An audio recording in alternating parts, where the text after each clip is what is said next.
It's 2003, and in a tie-in to a wildly successful sci-fi movie trilogy, a series of animated shorts debuts, playing with the style and subject matter of the trilogy. And no, we're not talking about the Tartakovsky Clone Wars series, because we already did that. This week is week 3 of Matrix Month. We're covering the Animatrix. How Star Wars is it?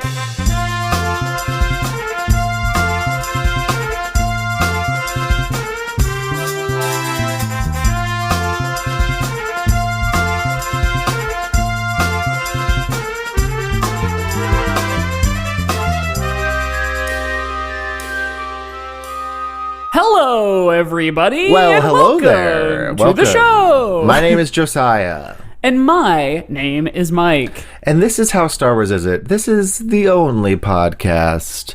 Yes, and as it turns out, we ran the numbers, we did the research, and we're the only podcast. yeah, it's like at the end of that one Twilight Zone story, or where there's It's not fair. yeah, we're the only podcast, but your AirPods broke and you can't listen to us. Or no, more appropriately, there's a library of podcasts, but your headphone jack only goes into How Star Wars Is It? Yeah. It's the only Yeah. one that accepts a 3.5 millimeter headphone jack for some reason. So that's why it's not fair. It's all the time in the world. What would be a good title for that episode? But it's only How Star Wars Is It? All the time in the SWU. No, that's the we just did the Patreon. in the universe. In the universe. But anyway, What are here we on the doing? show, How Star Wars Is It? We answer the question, How Star Wars Is It? Wow, was Yeah. that the tightest way to introduce the show? I think that is, and that's what we should do from now on. Yeah, we're a review show, people. Yeah, we review things on a scale of 1 to 10, not of how good or bad they are, but of how Star Wars they are. We take everything Star Wars, books, movies, TV shows, toys, video games, everything. We put it in a big pot. We set that pot to simmer. We mix it up. That pot's a 10 out of 10. Yeah, baby. And that's what we're comparing things to, okay? That's the chili. And this week we are knee deep in Matrix month. Oh, yeah. We are like wading into Matrix month, and we are about to be fully submerged. Yeah, now let's see. If you're listening to this on the date of its release, it's the 20th, and the new Matrix movie comes out in 2 days. Yes. And I am probably, right now, as you are hearing this, so giddy waiting for that movie, but also a little annoyed that I'm about to go to 2 different houses for Christmas and not be able to see the movie until I get back. Yeah, Mike will be like just literally vibrating with anticipation, and I'm gonna Here's somehow. something I heard today. We're recording this a couple of weeks ahead of time, but apparently there's a new trailer for the new Matrix movie, and I'm trying to avoid the trailers, but I heard it was great. This just in. Mike heard the trailer was great. I might go watch it. I don't know. I feel like The Matrix is weird enough that like I feel like even if I watch the trailer, I'm gonna have no idea what's going on. Sure. And I'm excited. Yeah, and that's the whole thing with trailers. I'm trying to decide if I should try to watch it before you, because I won't be leaving until Christmas Eve, so I do have time to go see it. But I feel like that would be a betrayal somehow. No, please do. I would love to see it in the theater first, and then what I will probably do is whenever we're back and done traveling and not having to worry about like getting contagious and infecting our families, is go to the theater and then come home and probably right when I get home turning on HBO Max and watching it again. Yeah. Right away. But this week, that's not what we're talking about anymore. We're talking about... We were just now. We're talking about the Animatrix, which, guys, if you've listened to the last couple episodes, you know that the Matrix is the Star Wars prequels. And this is no exception, because this is a 2003 series of animated shorts created as a tie-in to the films. Which is like wild that we've been saying like that the Matrix is prequels so much, and that we have literally the exact same medium. It's really bizarre. You know what else this is? What? Perhaps even more one-to-one comparison is the most recent, as of this recording, entry in the Star Wars, I almost said canon, but technically that's not the right word, Legends, Star Wars Visions, the series of anime shorts created in the Star Wars universe that was released on Disney Plus a month or two ago. That Josiah still needs to watch. Yeah, you should. I want to. I don't know why I haven't. It's because of depression. The whole thing is like this, that you can watch all of them in like a movie's worth of time. I really enjoyed the Animatrix. Yeah, let's break into this. Listeners, if you're not aware of the Animatrix, we obviously just said it's a series of animated shorts, but conveniently enough, being a Warner Brothers property, all the Matrix movies are on HBO Max, including the Animatrix. Yes. All the shorts are compiled into one, essentially like feature-length film. And let's see, there's 9 shorts, and should we just go into each one and maybe just say like a brief synopsis of each one and like what our thoughts were? Yeah, I think also, so just an overview, these were made by anime studios. Yes. And at least 1 or 2 were written by the Wachowskis, but Yes. not all of them. They wrote 4 of the segments themselves, did not direct any of it though, but they were involved in the production, but weren't like directly involved as far as directing goes. They wrote it, a few of them. And they're mostly made by anime studios. I don't even know if any were made by any Western animation studios.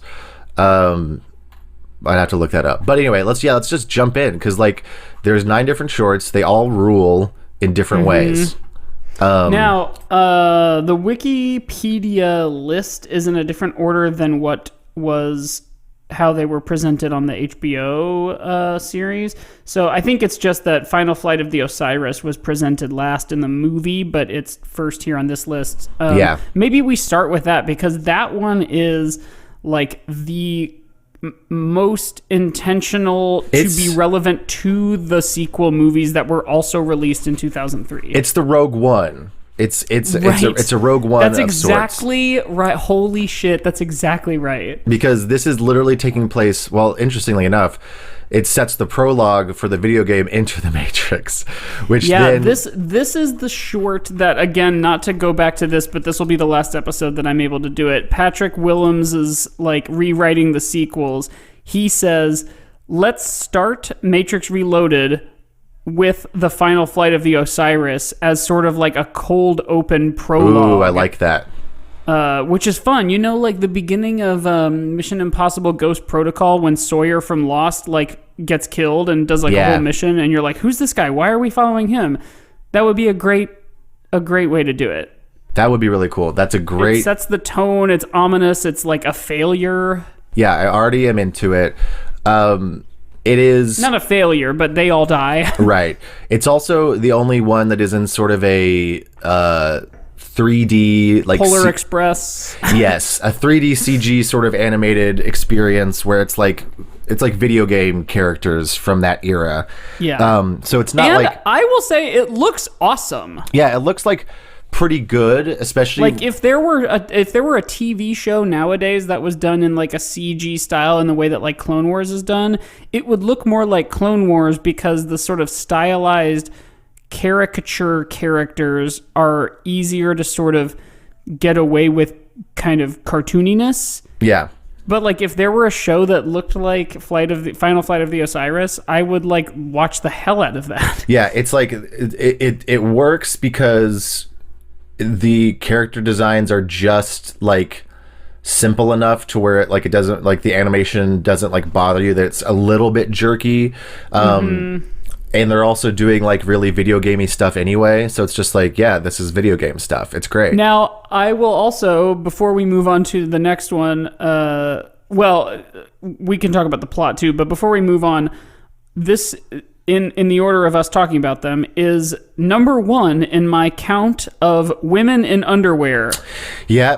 One of my biggest notes was there is a lot of, and it's very anime. Yeah. There is a lot of sort of just not explained or really necessary, the female characters just being in their underwear. Yes. In fact, by my count of the 9 shorts, 4 of them have a woman in her underwear. This one also might be the horniest, because this one is super horny, but not in a sort of unearned way. It's like good earned horny. Yeah, which is not very Star Wars, but the entire first half of it is like a duel taking place within the Matrix, like in the construct between the like sort of our leads here, who are like a captain and one of the people on their ship, and they essentially like the Morpheus and Trinity of this ship, but they are in a relationship, and they are cutting their clothing off of each other while blindfolded. It's like a samurai sword dojo fight scene, and each person gets a hit in, but it's in the sense that they cut off a sleeve and then they cut off the skirt, and then they're in their undies at the very end. Both each individually at different moments peek at the other one. Yeah, to be like, what's that? How's that body looking? Yeah, which is funny because like it's the Matrix. Conceivably, you could make your body look like anything. Right. It's like in real life, I actually have tentacles down there, but like in the Matrix, I am sexy. Yeah. It's very Rogue One because it's literally like You're right. Minutes up to the inciting events of the video game / into Matrix Reloaded. Yeah, they're pulled out of the sexy horny fight because Sentinels are coming after their ship, and they see it's like hordes of them, and they have the big drilling machines from the Matrix Revolution. So the Osiris, the ship they're all on, is tasked with like they're trying to get back to Zion, but they know they're not going to make it. So the woman jacks back into the Matrix this time and tries to get the information to anyone else, an actual resistance fighter person of Zion or whatever. So she goes into the Matrix to a quote unquote drop point to leave a package in like a blue postal service mailbox, and gets it there and then promptly dies.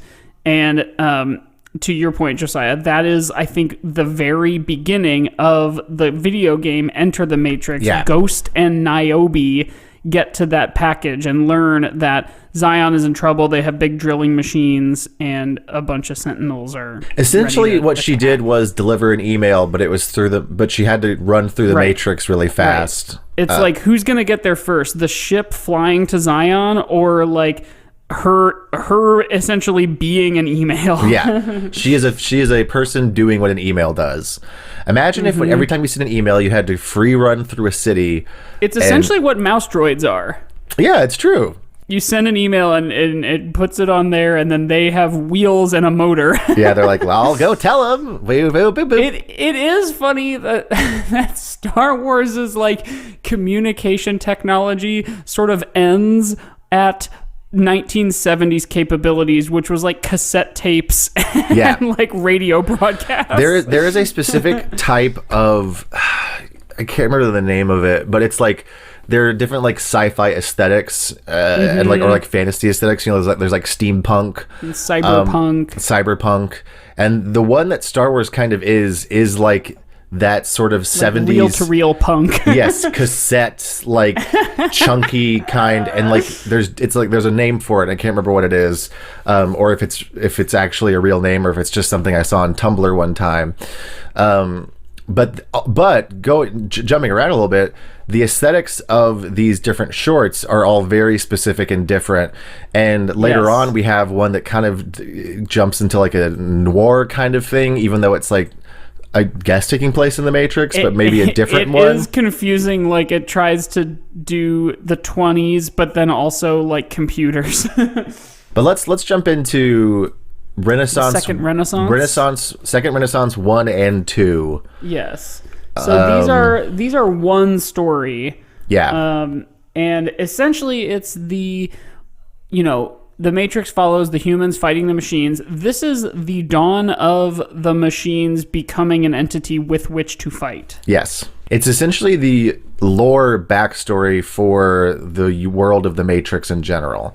And I teased this in last week's episode to you before I knew you had watched this, but I was saying, like, the Matrix makes it clear the good guys are the people and the bad guys are the machines, but this is like, oh no, the humans fucked everything up. They were, they were society gets to a point where robots are invented to help with everyday tasks in the same way that we have like Roombas or whatever, and then the robots end up gaining some sense of self-awareness and realize that they are oppressed. And the imagery in this is very both U.S. civil rights movement as well as like Holocaust. Like robots are like shoveled into a mass grave, and there's the Million Machine March. Yeah. And like they want their own autonomy. And it's like, it's a little, I don't know, like maybe it's a little It's on the nose as fuck. Yeah, it's very on the nose. It might be a little too on the nose to be like, this is like the movement of these fake machines is like these real world tragedies that happen. But it also, I sort of appreciated its on the noseness because like what a swing, especially for like 2003. Like in the same way that they worked George W. Bush into the oh totally, the architect's like reference of like, and then when we did the second Matrix, it was hell. the Matrix movies are anti-capitalist as fuck because essentially like what these, because like what do they say like in the beginning of this one, they're like humanity fell victim to vanity and corruption, which is like what else is that but just like rampant money and capitalism everywhere, causing all these issues. But I wrote down like the humans are the bad guys in these two shorts until the machines no longer look human. Once the machines stop trying to look human, they become the ones doing the horrors. Right, in the way of like Lord of the Rings, like the orcs look scary, therefore they're bad. I was just gonna say it's very much that like they are making us want to side with the robots with the machines until the machines no longer want to look human, and then it is scary. Then it's like body horror stuff because they are harvesting humans for energy, basically. Right. Looking at the Wikipedia entry, I'm like learning some stuff that I may have missed just because I wasn't paying terribly close attention. But the thing that sort of incites the Million Machine March is a robot is on trial. What'd you say? It's bigger. Oh yeah, right. His name is BI-66ER, Bigger, which is apparently a reference to a book to Native Son. Interesting. Oh, interesting, because then his defense attorney is named Clarence Drummond, named after Clarence Darrow, and then Henry Drummond, the Inherit the Wind character who's based on Clarence Darrow. Yeah, the Scopes monkey trial. Yes. Yeah. They once again, they weren't, the Matrix which of course was like the trial, the Dred Scott trial of, that too. That African Americans were not entitled to citizenship under United States law. Yes. So it could not be more on the nose. No. The robots then get their sort of, for lack of a better term, Zion, their like promised land in the cradle of society, the Fertile Crescent, and they create, their own home country, 01, and then all of a sudden there's all these like sanctions from other countries to them. And because they are machines and are better at pretty much everything, they immediately start doing very well because they don't have human limitations. Which America will not stand behind. No. It says, like the world powers, but again, to your point, it's America. It's very clearly America that's the aggressor in all of this. And then we get into the second one and they like do a nuclear attack, which doesn't do anything because they're machines and they're like, we can just weather this radiation. Right. So then again, America is who bombs the sky to cut them off from solar energy. Which then is what leads them to take over humans to use them as as copper tops, an energy source. Which it's this one is the second one is a little bit of the turn where it's like the machines are evil now, they're bad guys because they start looking more like spidery, like But it's funny because even in that it's like, well, but like they want to survive, and we are not. We are trying to keep that from happening. So then when that does, they're like, okay, what's Plan B? Well, these guys have lightning in them. Yeah, they've got electricity, and then we can just use their electricity.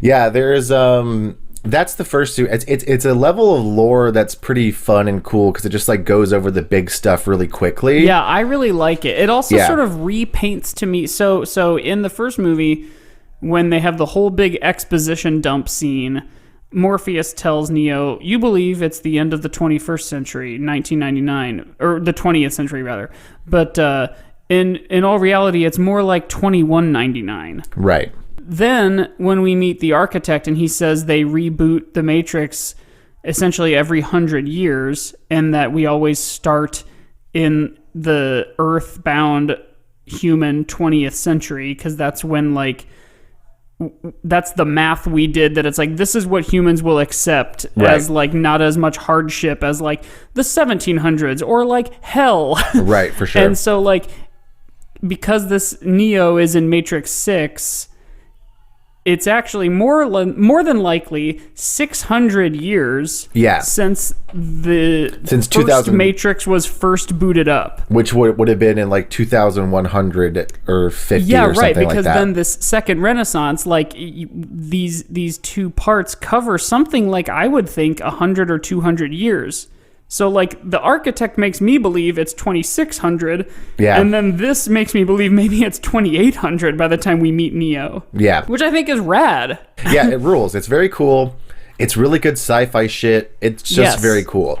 Even though it is, like, so certainly right on the nose, hammer on the nail. They're taking real-world things and just applying them exactly to this, like, sci-fi world. Let's keep going, because we're going to run out of time. Yes. Yeah, we are. The next one, I think you're right. It is out of order on the wiki, because the next one, I think, is Program. I feel like that's before Kid's Story. Yeah, I can't remember. It doesn't really matter. We can go to them out of order.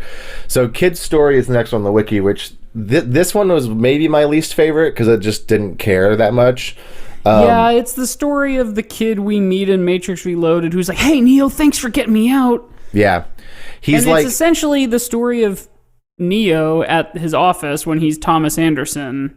Yes. When Morpheus calls him to get him out. It's basically that, but with a kid and a skateboard. Yeah, and I was also like, the kid is way cooler in animation than he is in real life. Totally. Because, like, in real life, he's like, gee, golly whiz, sir. And in this animation, he's like, I ride a skateboard and I'm cool at it. And I go through the girls' bathroom. Yeah, and they're like, you're not a girl. And also, the one thing that I do like in this, I don't dislike it, I just think you're right. It's just sort of like straight through. It's fine. He has like a premonition of him falling off of his school or whatever, and at the very end he like jumps out of a window off of the top of his school, and then we see his funeral, and then we see him like wake up aboard the Nebuchadnezzar or whatever, and Neo and the gang saved him, and someone says something like, I didn't realize that cell substantiation was possible or whatever, and they were all like, yeah, neither did I. So effectively, he is the first, and as far as I understand, only documented case of someone dying in the Matrix and still being alive in the real world. I think that's like what they're saying. I thought it was a case of he red-pilled himself. You know what I mean?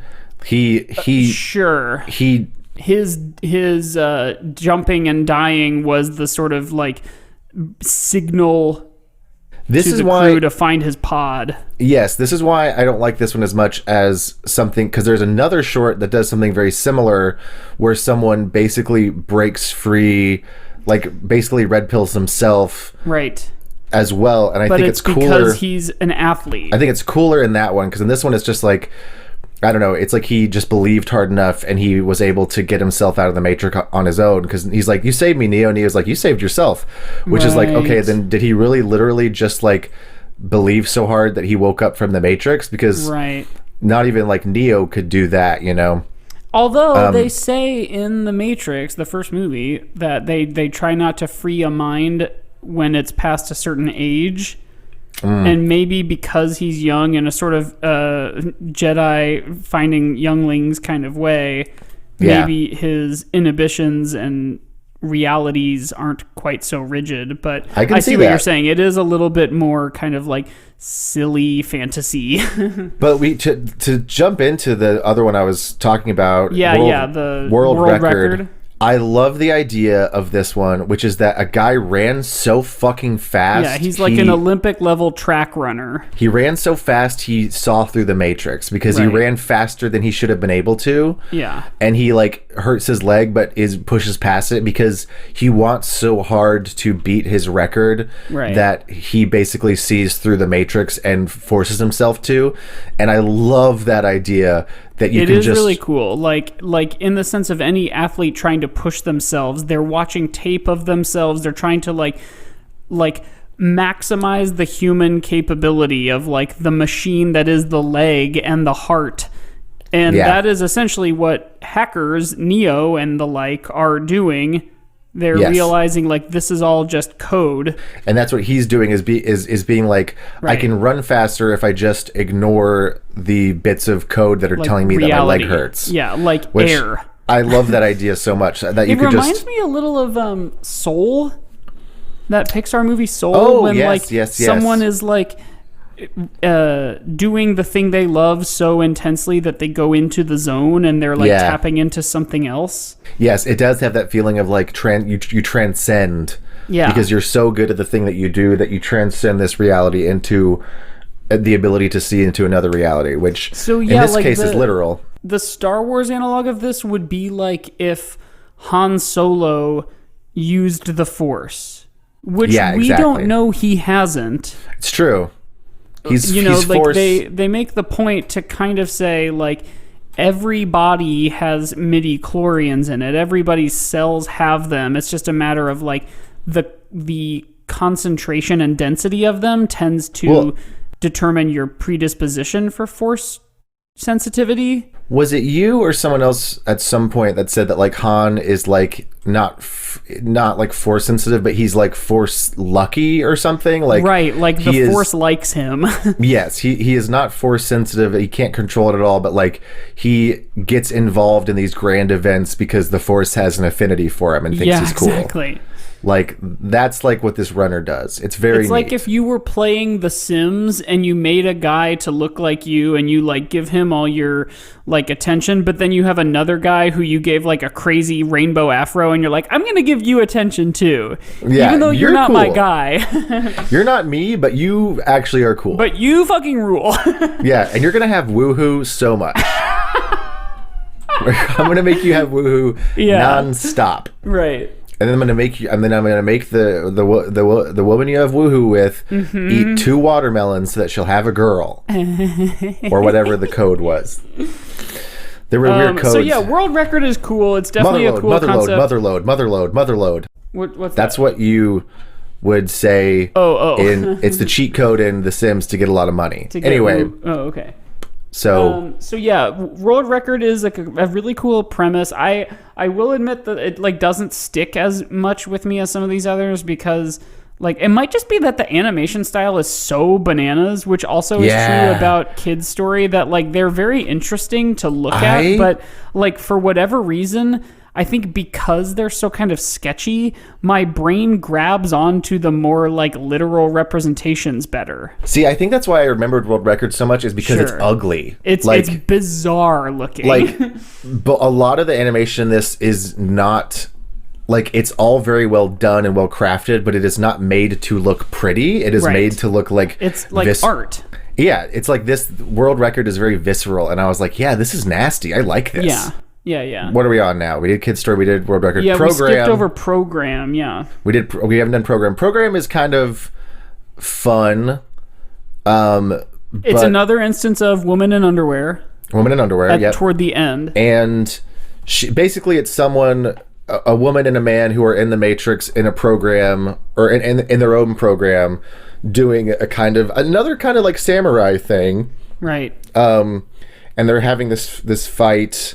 And he's like... The man kind of does the cipher thing of like, would you like to go back into the Matrix? He's like, I'm going to go back in. I want you to come with me because I love you. She's like, no. And they fight. And she ends up killing him. And then when she wakes up, she finds out from her crew, I guess, that she's on the ship with, that was all just a simulation to test her. Mm-hmm. Here's a fun bit. I don't know if we used this term in 2003, but it's always fun to sort of look at the Matrix as a trans text now in hindsight. The main character's name is Cis, C-I-S. Oh. Like, were we using the term cis as far back as 2003? I can't imagine that the greater world was, but I wouldn't be surprised if in transgender spaces there was the word cisgender and cis, but yeah. This one's like pretty forgettable. Yeah, it's not as it feels very straightforward in a weird way. It's like a story using the reality of the Matrix that this particular creator or team of creators wanted to make, and that's great. Yeah, it's nice. It's fine. The term cisgender was first coined in 1994, apparently. Okay. So it definitely could have been deliberate, but who knows? We only have a few left. Yeah, Beyond. That's the one with the haunted house. Here's another example of this was a teenager, but a girl in underwear. Yes, another girl in underwear. This one was beautiful. Yeah, it's pretty beautifully cool. Animated. There's very a pretty place in this town. It's in Japan that neighborhood kids call a haunted house, and it seems to be a place where, like, in fact, the sort of machine view on screen at some point says like render anomaly detected. So it's like a house in the Matrix that like the render engine messed up, glitched on. Yeah. So things like gravity and other things like that like don't work at this house. So it is perceived by these children to be a haunted house, but it's just that like the code couldn't remember how to like make gravity. And then this teen girl goes to find her cat who's in there, and a bunch of other younger kids come with her, and Phil and Lil are there. I wrote Phil and Lil in my notes. The contractual the voice obligation. actor who plays both Phil and Lil does essentially exactly those two voices. I feel like they were just contractually obligated to be a kid in everything around that time, right. So they're great. And this one's really cool. The plot lost me a little bit because I wasn't sure why she was so upset when she left. I was like, did they leave some of the kids in there and some of the kids it's like die? Kind of muddy and not like super interesting. It's very beautifully animated. That's what stood out to me is like the zero gravity effects and like all the way they're jumping around is very cool. It might be the one that looks the most anime from my limited Western understanding. It definitely looks the most 2003 anime. Right. Of like what anime was at that time and sort of like the style, like not modern at all, but and not Cowboy Bebop like 90s, like very 2000 anime. But it's cool in that, like, again, to make a Star Wars analog, it's like when the Force takes different forms, like in Rebels there's a character called Bendu who is like a keeper of the Force, and like in the Clone Wars there's like the witches, the Night Sisters of Dathomir, right? Who like what they do is like dark magic, but again, it's all the Force. It's just like taking different forms, and in this case, like the reality and the sort of way to manipulate the Matrix, the form it's taking is like, what if the Matrix? You know how like we've said before, like, oh, you ever feel depressed? That's the Matrix. Yeah. Or you ever think you see a ghost? That's the Matrix. And in this, it's like, you ever think there's a haunted house? That's the Matrix. That's the Matrix. It is. The thing I think that is the coolest idea about this is that it does give you that like command terminal like text, right? And then, but it's like so simple in lines of text, but then it shows us what's happening in the actual world of the Matrix to resolve that. And that's a cool idea of like all these like lines of code have a real world, or like not a real world, a fake world, a Matrix application that something happens like in agents there. Showing up to try to cleanse it. Let's keep trucking. Yeah. Detective we only have story. 2 left. This one's confusing because it's the 20s. But there's it's very typewriters. film noir looking. There's typewriters and computers. It's a very interesting style of sci-fi because it's like we were talking about with Star Wars being stuck in the 70s. This is like what if sci-fi was 20s-ish? Right. It made me wonder if there's multiple different, because this could be absolutely could be the case. If there's multiple different Matrixes, and this one is just one that happens to be in a more 20s era. Yeah, and because it's Carrie-Anne Moss as Trinity, my brain is saying, no, actually, this is just a fun interpretation of the Matrix that we all see. But your point, it could be, this new movie that's coming out has Trinity and Neo, and they both died. Yeah, in exactly. the canon that we know. So, maybe there are all simultaneously, alternate Matrix universes. I think that there's a bunch of different Matrix universes that Trinity as a hacker and all the humans that are alive in the real world, when they pick up people from different Matrixes, they can be coming from any of them. You know what I mean? So, this guy who's the detective who's trying to track down the hacker Trinity, which, of course, they're referring to as a he the whole time. And it's I thought you were a guy. She. Most guys do. And they she's sort of testing this guy to see if he can make it and get red pilled or whatever, but he doesn't make it and he dies. I think this one's really cool, but also it is sort of nothing and inconsequential. It's almost just all style. It's very much just we did a film noir detective story in the Matrix. This leads me to a theory I have about resurrections, which I almost don't want to say because I don't want it to be right and to spoil the movie. So, but I might say it later anyway. Last one. This one I think might have the most interesting idea and the weirdest execution. I wrote down in my note, matriculated fucking rules. It's so weird. It looks like Aeon Flux or Aeon Flux. Yeah. It's very coolly animated, and the idea of it is basically, what if humans put robots in the Matrix? And then, sort of brainwash them. Did the thing the machines are doing to the people, which is hey, we're not all bad. Yeah, and so they're literally turning robots they're turning machines to their side, slowly but surely, by capturing them, plugging them into their version of a Matrix, in which they are all a construct, in which they are all sort of robotic humanoid looking people. Also, another girl in underwear. Yeah, underwear in this one, and crazy proportions. Her waist is like an arm. Yeah. It's like a Disney princess kind of thing going on.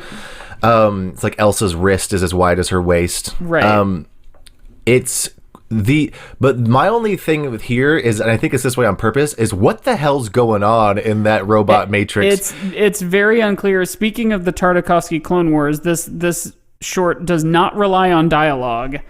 Yes, there's a lot of and that's laughing. Somewhat to its detriment because it is unclear what's going on. Yeah, this is in this on the wiki. Lest you think you might get more information, the robot experiences moments of mystery, horror, wonder, and excitement, leading it to believe it may have an emotional bond with Alexa, the main woman in this show. But so this team, they don't even know what's going on. No, right. And this is a team sort of like the Nebuchadnezzar team, but they live on it looks like the ship has run aground, or they live just in the on the surface. On the surface near an ocean kind of thing. They try to capture sentinels one at a time to convert them to the good side, and then the end of this ends with bad guy sentinels finding them, and then they release their converted good guy sentinels to try to save them, and then I think they all die.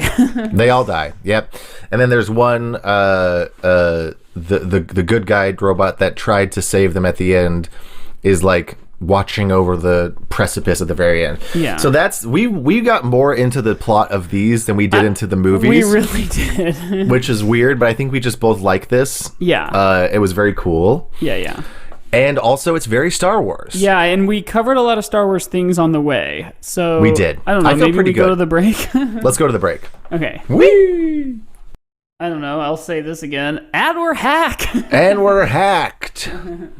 And we're Animatrix. So we're here on How Star Wars Is It. We're talking about the Animatrix today. And we're Animaniacs. Yeah. We're tiny and we're toony. Did you know that the Animaniacs were about the Animatrix? That's what they were maniacs about? Yeah, right. Okay. This week, I have the game Now, the Animatrix fills out some of the expanded universe, as it were, of Matrix lore. And as you may know, the canon of the Matrix does not end with the Animatrix or the films. There were video games and comics. Oh, yes, indeed. Which are actually kind of hard to find, as it turns out. Interesting. And so, in this week's game, we are playing fiction, fan fiction, or fiction Yes, fiction. I will read you a good. blurb of a Matrix expanded universe story, and you have to determine if it's real Matrix lore, as in sanctioned by the Matrix company / Warner Brothers / the Wachowskis, a piece of fan fiction, or something I made up.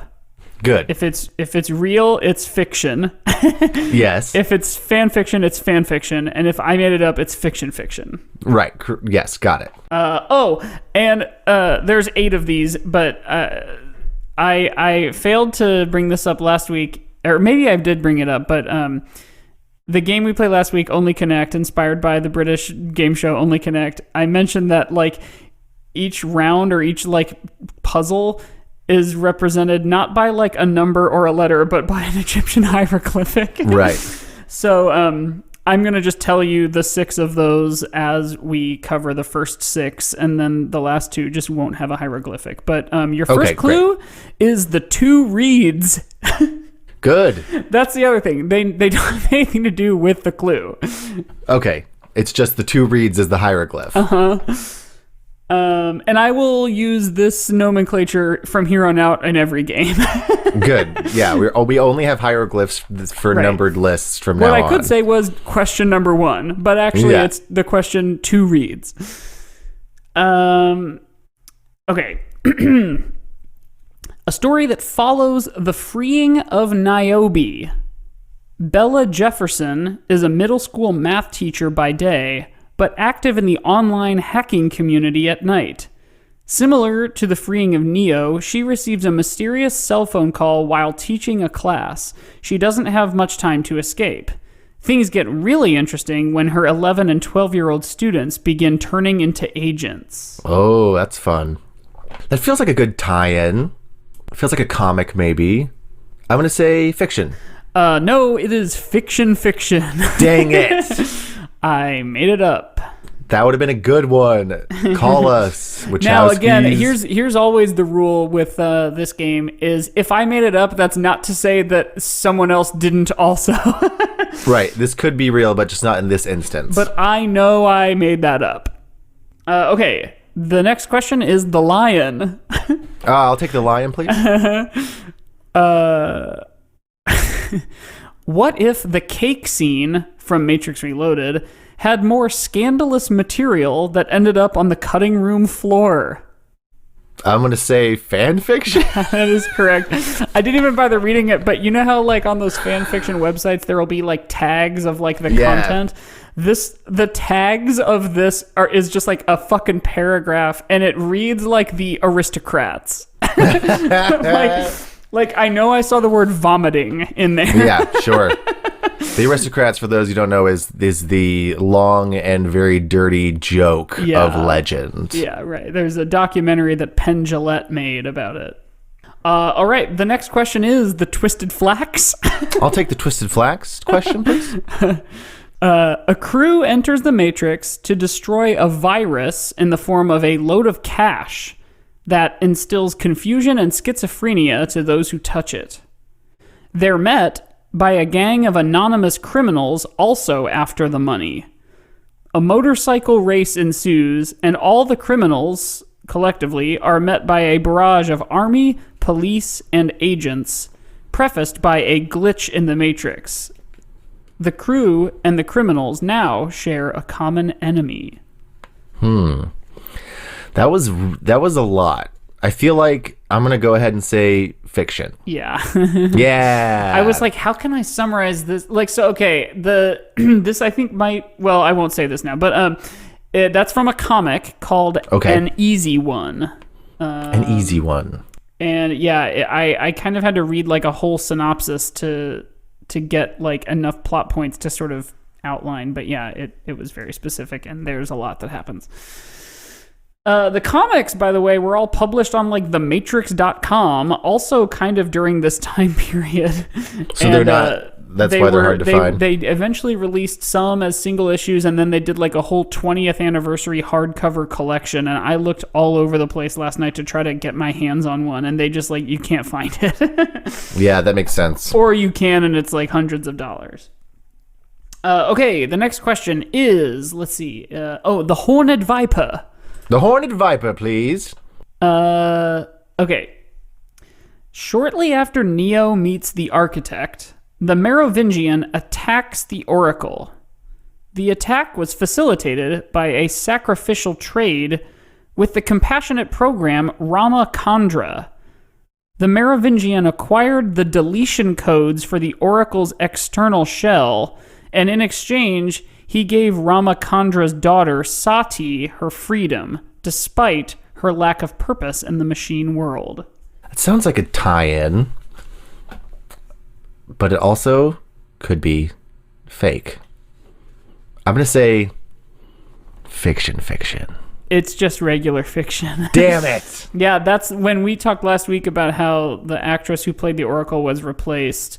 Oh, that was their... It's referenced like really quickly in the movie, but there's a more substantial story that's explored in the video game Enter the Matrix. I see. Her external shell gets deleted, but because what's his face, the Merovingian, is sort of in charge of like deleting unnecessary programs, unless they serve a purpose to him, like werewolves. Exactly. Rama Kandra, the mother of Sati, like bargains Sati's freedom or whatever. Okay, the next question is water. The water hieroglyph. The water hieroglyph, please. Every week, Mouse, remember Mouse from the first movie? Yeah. He created the Lady in Red. Every week, Mouse goes into the construct aboard the Nebuchadnezzar to create his own virtual world. A racing video game where each player battles to the finish line equipped with whimsical weapons like turtle shells and banana peels. Once he has it finished, he challenges the crew to play. They all begrudgingly jack in, and off they go. Fan fiction? No, I made it up. Okay, I was going to say, that's pretty goofy. Fiction. I mean, like, that is, again, like, fan fiction. I'm a fan, and I made it up, so I suppose that's what that is. But I did detail some more of the story here in the answer. It is fiction. Switch wins. Okay. APOC comes in second. Yeah, okay. Cypher ends up, like, he didn't want to do it in the first place, but then after playing it, he ends up thinking it's kind of fun.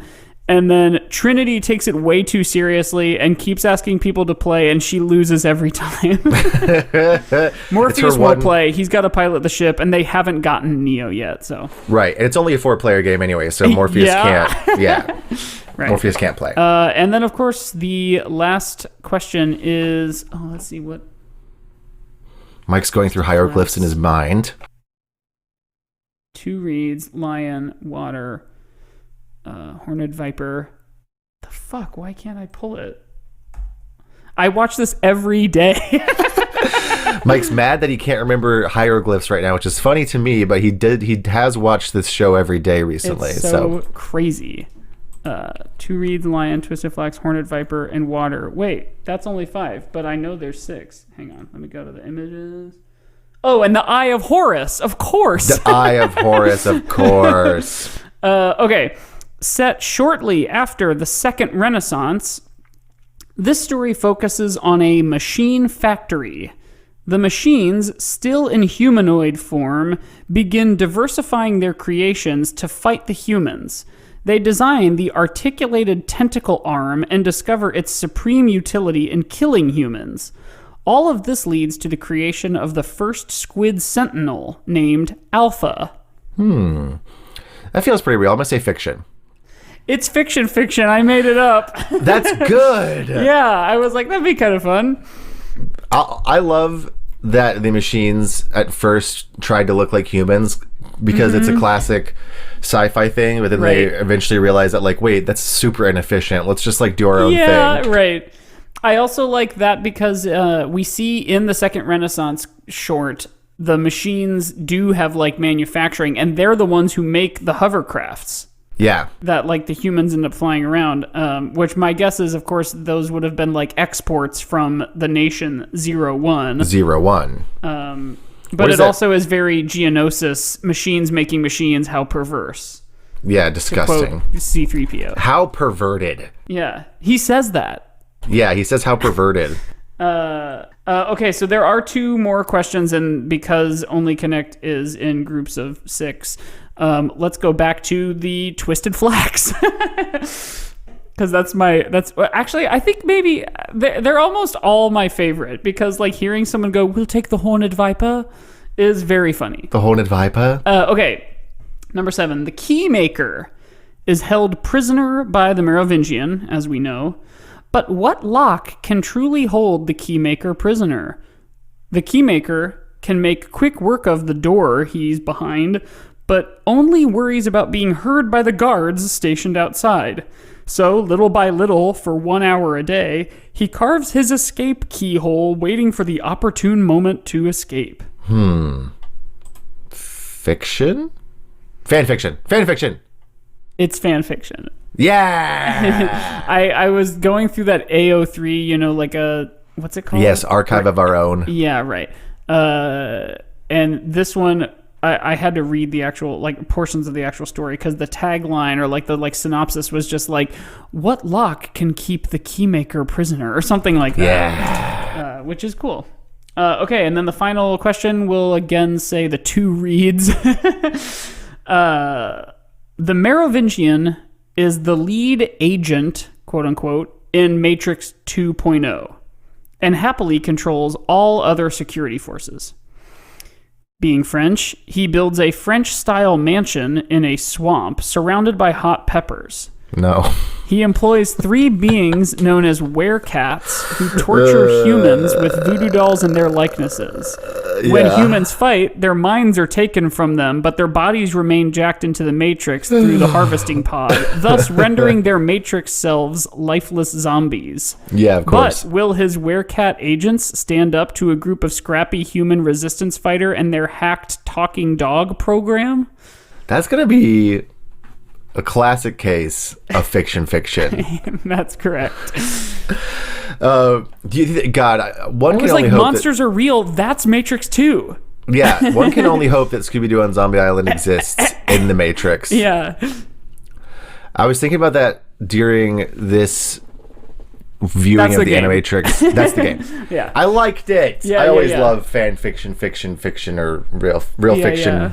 whatever. It's very Are You Calrissian, but... Are you Lando Calrissian? Yeah. Do you think that Baudrillard exists in the world of the Matrix? Well, that I would do be think that. fucked Because in The Matrix, parentheses 1999, when Dodd or Todd or whatever comes to Neo's apartment at the very beginning, and that's when he follows the White Rabbit out to the Rob Zombie Club. He's like, he gets some kind of like floppy disk from him, and he's like $2,000 or whatever, and he's like, "Thank you, man. You're my own personal Jesus Christ."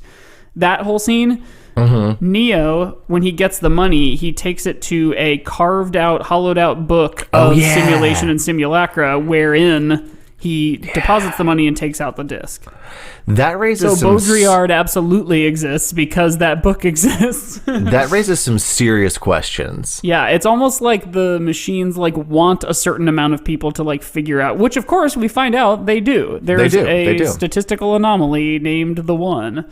Well, let's see. We've done a pretty good job at doing our show today. I think I was trying to figure out what 01 translates to in binary, but I don't know enough about computers to in tell. base 2, when you count up, it's 1, 10, 11, 100, 101, 110, 111. Like, so 01 would be like 1, like alpha first.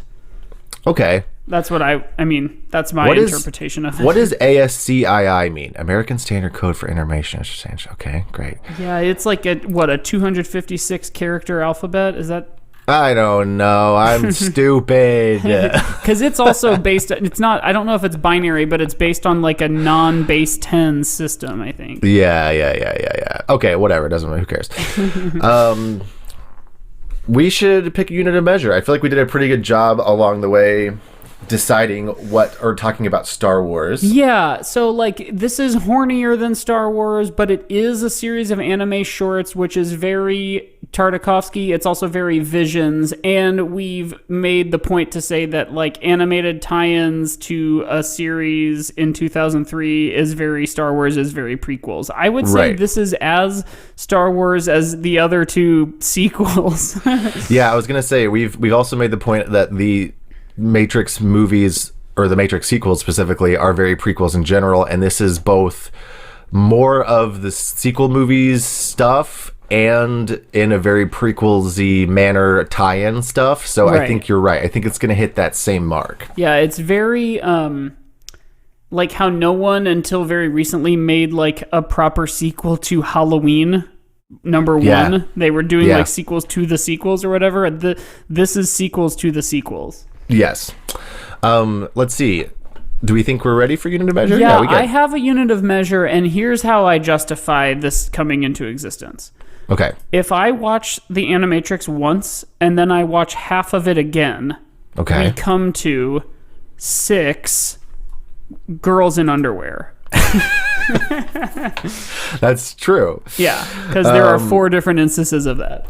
Yeah, it's very anime. They're like, why let's just have the main... Everyone else like is the one that like really like made me pay attention to that, because it is like annoying that I keep bringing it up, but like it's that test, like when the two people are sparring and then he's like, it was just a test, it was just a program or whatever. When she like wakes up in the real world, she was jacked into the Matrix in like a t-shirt and like underpants. Yeah. Well, like, why weren't you wearing pants? Same in that is a rule of this reality. in Matriculated, and the one that's where they're trying to get the robots, like everyone else is wearing normal clothes, and she walks in her underwear to be like, are we jacking in? And it's like, what's going on? You were just outside. Yeah, it's very anime. I'm going to do girls in underwear is the perfect unit of measure, so I feel jealous that I didn't pick it first. I'm going to do, I guess, why not? Animation studios. There's more than 6, but there was a bunch of them.